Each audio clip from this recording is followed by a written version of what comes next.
ఆ అమ్మాయి కొంత ఆహ్, అమాయకత్వం ఉండొచ్చు గానీ, శ్రీనివాస్. శ్రీనివాస్‌కైతే అమాయకుడేం కాదు. ఖచ్చితంగా తనకి నాలెడ్జ్ ఉంది. అట్లాగే ధైర్యం గూడా ఉంది.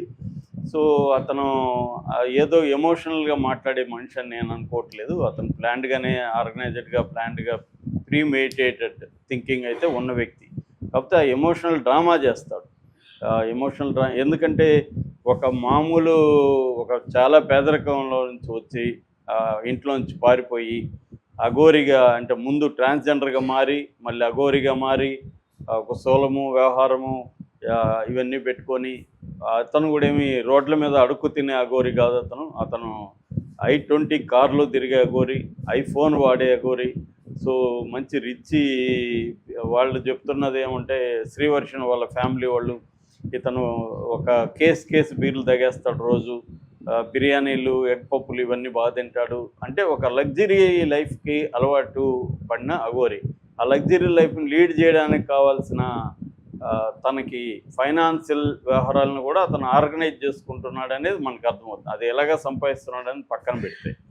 సో, కాబట్టి అఘోరి నిన్న ఒక వీడియో రిలీజ్ చేశారు. అఘోరి అండ్ ఈ అమ్మాయి శ్రీవర్షిని ఇద్దరు కలిసి కారులో జాయింట్‌గా ఒక వీడియో రిలీజ్ చేశారు. ఆ వీడియోలో ప్రధానంగా మనకి నేను ముందు నుంచి చెప్తున్నా అఘోరి డామినేషన్ కనబడుతుంది. ఆ అమ్మాయిని కూడా అఘోరి మ్యానిపులేట్ చేస్తున్నట్టే కనబడుతుంది. ఎందుకంటే ఆ అమ్మాయి చిన్నపిల్ల ఒకటి. అఘోరికి ఉన్నంత ఎక్స్‌పోజరు, ప్లాను అవన్నీ కూడా ఈ అమ్మాయికి లేవు.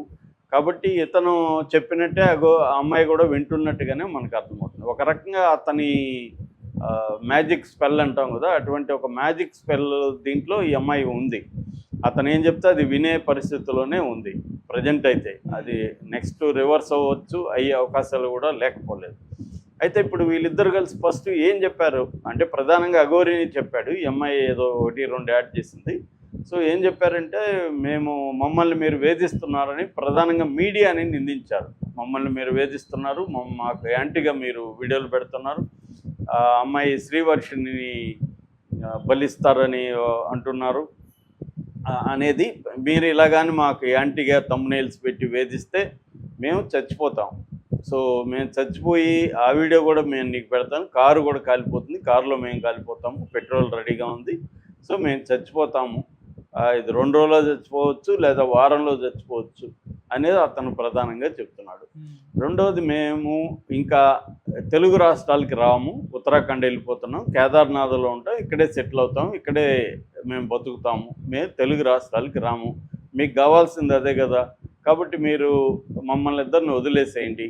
మా ఇద్దరి మీద వీడియోలు చేయకండి అనేది రెండవ పాయింట్. మూడో పాయింట్ కేసుల గురించి. ఆ కేసులు చెల్లవు.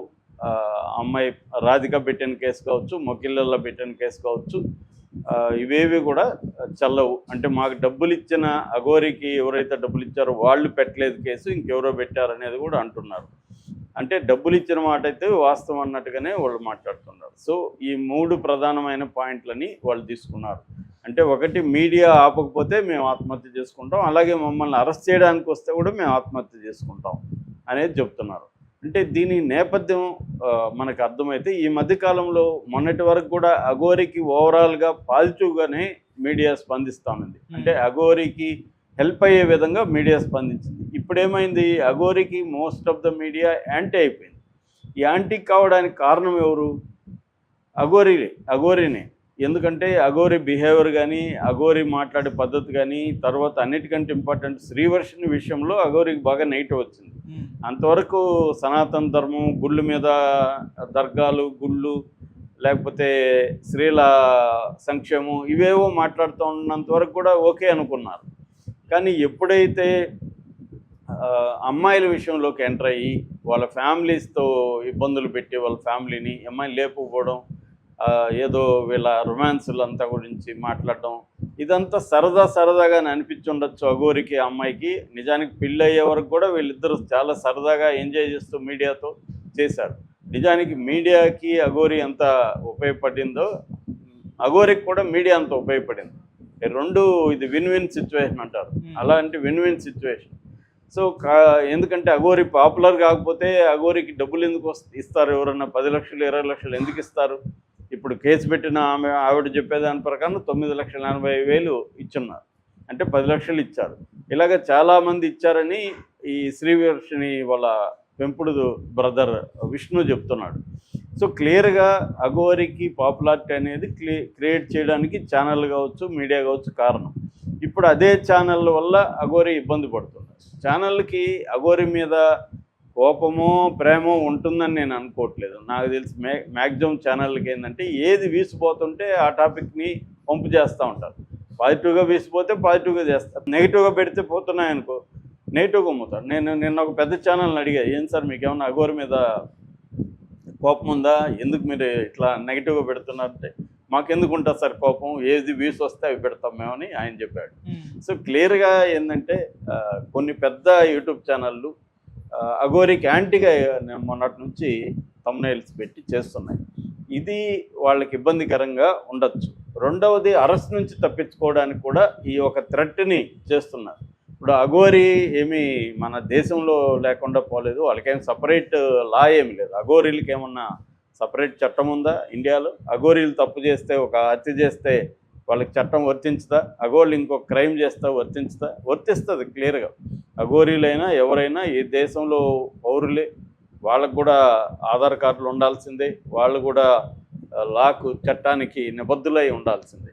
కాబట్టి ఈ అఘోరి అరెస్టులు కేసులు పెట్టారు, కేసులు ఎదుర్కోవాలి. ఎదుర్కోకుండా నన్ను అరెస్ట్ చేయడానికి వస్తే నేను ఆత్మహత్య చేసుకుంటా అంటే అది కూడా ఇంకొక కేసు అవుతుంది. ఆత్మహత్య చేసుకోవడం అనే బెదిరిస్తున్నారు అనేది కూడా కేసు అవుతుంది. రెండవది, ఇతను ఆత్మహత్య చేసుకోకుండా అమ్మాయిని కూడా ఆత్మహత్య చేసుకుంటాను పురికొలుపుతున్నాడు, అది కూడా ఇంకొక కేసు అవుతుంది.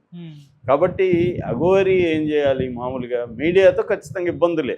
చాలామంది ఇప్పుడు ఒక వార్త అంటే దాని ఏమంటారు, ఒక పోస్ట్ వైరల్ అవుతుంది. అదేంటంటే మీడియా ఎట్లా మనుషులతో ఆడుకుంటుంది, బర్రెలెక్క కావచ్చు, ఆమె కుమారి ఆంటీ కావచ్చు, తర్వాత మొన్న పికిల్స్ అమ్మాయి కావచ్చు, ఎవరు వేణుస్వామి కావచ్చు, ఇలా ఒక్కొక్కరి జీవితాలతో మీడియా ఆడుకొని వాళ్ళని ఎక్కడికో ఆకాశానికి తీసుకువెళ్ళి మళ్ళీ కిందకు పడేస్తుంది మీడియా అనేది. ఆకాశానికి మీడియా తీసుకుపోవాలనే ప్లాన్ మీడియాకి ఏముండదు, కింద పడేయాలని కూడా మీడియాకి ఏముండదు.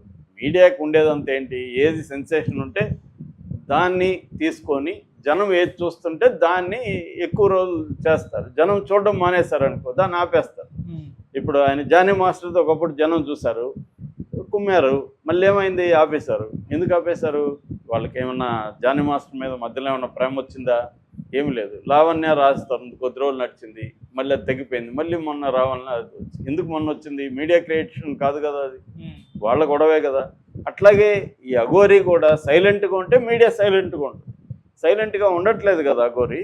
ఇప్పుడు అంతకుముందు ఈ అమ్మాయిని లేవ తీసుకుపోయే ముందు వరకు కూడా సైలెంట్ అయిపోయింది మీడియా. అఘోరి మీద వీడియోలు చేయడం ఆగిపోయింది. మళ్ళీ ఎవరు మీడియాలోకి వచ్చింది? అఘోరినే కదా.